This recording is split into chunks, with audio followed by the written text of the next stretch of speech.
इन्होंने पहले ही हमको डिसार्म कर दिया।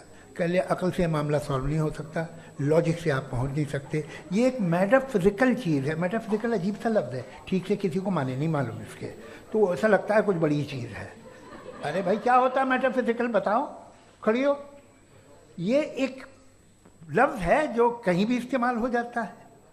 जब आप एक बात कर रहे हैं और आप मुझसे बहस कर रहे हैं तो मुझे मेटाफिजिकल मत बताइए, आप लॉजिकली मुझे प्रूव किए। और अगर लॉजिकली आप नहीं बात करते साहब ये मेटाफिजिकल है, तो फिर हम आप बात क्या कर रहे हैं।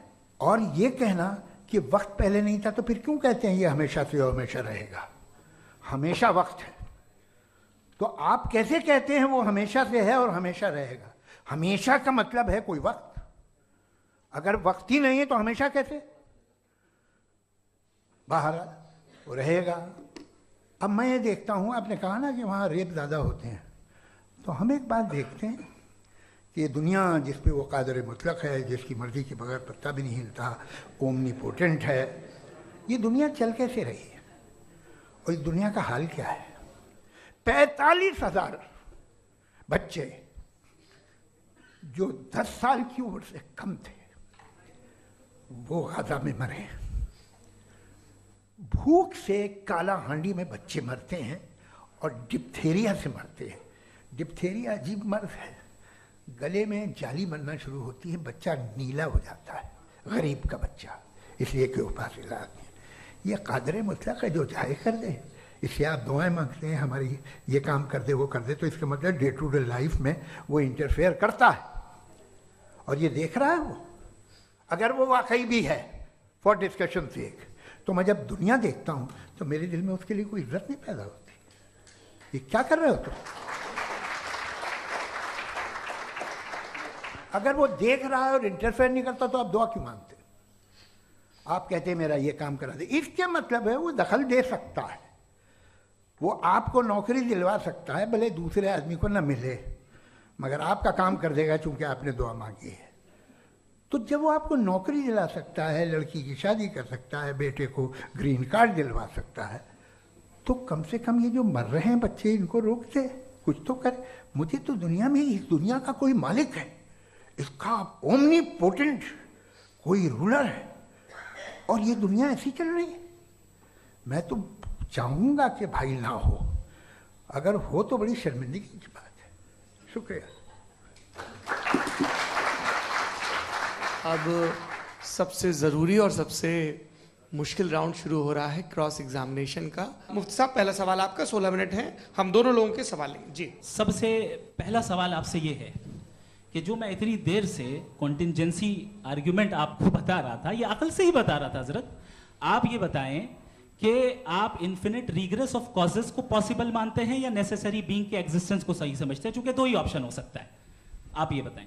देखिए, आपको मैं ईमानदारी से बात करूं, एक तो मैं कॉन्टिजेंसी वर्ड ठीक से समझता नहीं, और इस वक्त भी जो आपने अंग्रेजी के अल्फाज इस्तेमाल किए वो ज़रा थोड़े से मुझे डिफ़िकल्ट और कॉम्प्लिकेटेड लगे, तो आप ज़रा सिंपल ज़बान में सवाल कर सकते हैं। बिल्कुल कर सकता हूँ जी। यूनिवर्स की हर चीज़ कॉन्टिंजेंट होने का मतलब ये है कि वो अपने एग्जिस्टेंस में किसी के ऊपर डिपेंडेंट है। जो भी चीज़ डिपेंडेंट होगी वो चीज़ इंडिपेंडेंट नहीं हो सकती, तो उसका कोई ना कोई कॉज होगा। तो अब आप क्या समझते हैं कि ये इन्फिनिट रिग्रेस है, यानी कॉज पर कॉज, कॉज पर कॉज, कॉज पर कॉज, और कभी कोई यानी ये एंडलेसली चलता रहा। क्योंकि अगर ऐसा होगा तो हम तो एग्जिस्टेंस में आते ही नहीं, तो कहीं ना कहीं आपको रुकना पड़ेगा ऐसे नेसेसरी बीइंग पर। नहीं, कोई ज़रूरत नहीं रुकने की। किसने कहा आप रुकना पड़ेगा। आप रुकते हैं खुदा पे, आप नहीं रुकते। आप कहते हैं वो हमेशा से ये डिपेंडेंट है, ये हम देख रहे हैं, क्या मालूम। आप सोचिए कि ये जो फैल रही है कायनात, ये कहाँ फैल रही है, ये कहाँ जा रही है, और ये फैल क्यों रही है। अरे बना ली थी तुमने, रुको भैया काफ़ी है। ये फैल क्यों रही है ये, और कौन सी कायनात जिसे मैं दूरबीन से देखता हूँ तो 2 बिलियन लाइट ईयर पे है, उससे मेरा कोई वास्ता ही नहीं है। 2 बिलियन ईयर यानी अगर मैं 80,000 माइल्स पर सेकेंड से चलूँ तो 20 करोड़ साल में वहाँ पहुँच जाऊँगा। इसकी जरूरत क्या थी। आप आर्ग्यूमेंट ऑफ कॉन्टिंजेंसी का जवाब ही नहीं दे रहे हैं। पूछना चाहेंगे आप सवाल पूछना चाहेंगे मुफ्ती साहब से। मुझे कभी कभी लगता है कि जो फुटबॉल फाइनल होता है, लाखों लोग होते हैं, फिर वो टीवी कवर करती करोड़ों लोग, अगर उसमें खुदा की एक बूमिंग आवाज आ जाती, मैं गॉड हूँ, तो सारे लोग अभी सुन लेते और टीवी पे भी सुन लेते, किस्सा खत्म होता। ये इतनी राजदारी क्या है कि तुम सामने कुछ तो सबूत दे दो हमें सॉलिड। ये कह साहब ये यूनिवर्स कैसे बनी, इससे मसला क्या हल होगा? मैं पूछूंगा आपसे खुदा कैसे बना, क्यों नहीं पूछूंगा? वो इस दुनिया को चला कैसे रहा है, ये दुनिया कैसे चल रही है, आपको इस पर हैरत नहीं होती? या क़यामत के बाद कभी एक जस्टिस होगा जब ये बच्चा मर चुका होगा जिसकी धज्जियाँ उड़ गई बम से? आपने कहा कि आपने साबित ही नहीं किया, जबकि आर्ग्यूमेंट ऑफ कॉन्टिंजेंसी बुनियादी आर्ग्यूमेंट है। दूसरी चीज आपने ये बात कही कि इतने बिलियन लाइट ईयर्स दूर है, उसका मेरा क्या लेना देना। फिर मेरे ख्याल से आपको ये नहीं कहना चाहिए I think therefore I am an atheist. आपको सोचना चाहिए। आपने प्रॉब्लम ऑफ इविल के ताल्लुक से सवाल किया और बार बार आप एक लफ्ज रिपीट कर रहे हैं कि ओमनीपोटेंट गॉड है, ऑल पावरफुल गॉड है। पॉइंट नंबर 1 यानी जो आपका सबसे पहला फॉल्स असम्पशन है कि गॉड मर्सीफुल है, ओमनीपोटेंट है, दुनिया में जुल्म हो रहा है। लेकिन आपको यह समझना चाहिए कि हमारे वर्ल्ड व्यू के मुताबिक गॉड सिर्फ ओमनीपोटेंट और सिर्फ मर्सीफुल नहीं है, बल्कि वो ऑल वाइज भी है और वो ऑल नोइंग भी है। उसके हर काम के पीछे हिकमत और विजडम है। ये कोई जरूरी नहीं है कि वो हिकमत और विजडम आपको समझ में आए या मुझे समझ में आए।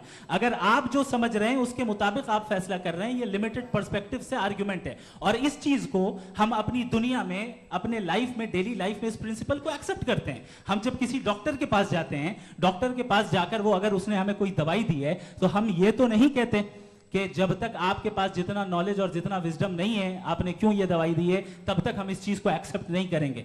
नहीं कहते, हम उसकी अथॉरिटी को तस्लीम करते हैं। क्यों? क्योंकि उसकी हम जानते हैं कि वो नॉलेजेबल है, वो विजडम वाला है, हमसे ज्यादा नॉलेज और हमसे ज्यादा विजडम है। बताएं सर। नहीं, डॉक्टर में और खुदा में बड़ा डिफरेंस है। डॉक्टर पढ़ा लिखा होता है एक, तो मैं उसकी बात सुनूंगा।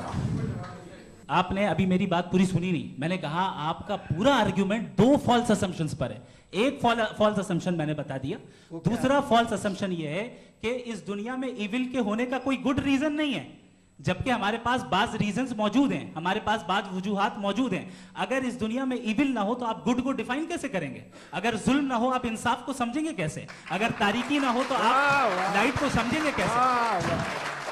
बहुत अच्छे। अभी और सुन लें, अभी और बाकी है। ये तो बात बहुत पसंद आई साहब मुझे कि जब तक रेप ना हो तब तक औरतों की इज्जत का ख्याल आपने मेरा जवाब पूरा सुना ही नहीं। जब तक के बच्चों का कत्ल ना किया जाए तब तक आपको बच्चों की मासूमियत की इज्जत। आपने पूरा जवाब सुना ही नहीं। क्या बात है।